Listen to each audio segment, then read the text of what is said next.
Дел од гостите во Дојран реагираат на забраната за рекреативен риболов во водите на Дојранското езеро.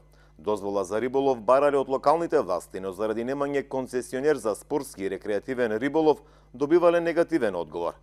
Тврдат дека во Дојран освен за уживање, доаѓали за рекреативно ловење риби од езерото, но тоа право им било ускратено, иако биле подготвени да си платат дневни дозволи. Не смееме трска да пуштиме, некој ќе рече, ама тоа е закон некој си. Чекај, вие се локална власт, ќе притиснете таму кај што требе на власте, нели? Како да немало концесионер. Тоа мене апсолутно не ме интересира што нема концесионер. Јас сакам трска да пуштам. Ти си должен да ми обезбедиш тоа. На езеро сум дошол, не смеам трска ако пуштам, ќе ми опнат казна 300 евра, као да сум човече криминалец. Па не знам тоа дали е на ниво на Република Македонија, не знам, или Риболовна федерација се уште нема доделена концесија, не знам. А сакате ли?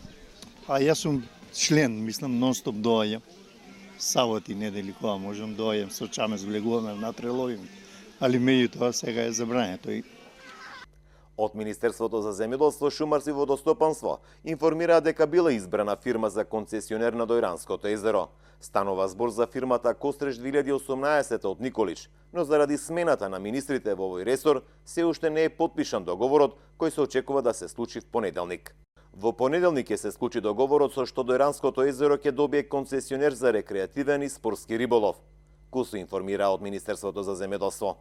Во декември минатата година беше распишан конкурс за издавање концесии за повеќе езера и реки во земјава, но заради претседателските избори, целата постапка се пролонгира околу идните концесионери за спортски и рекреативен риболов.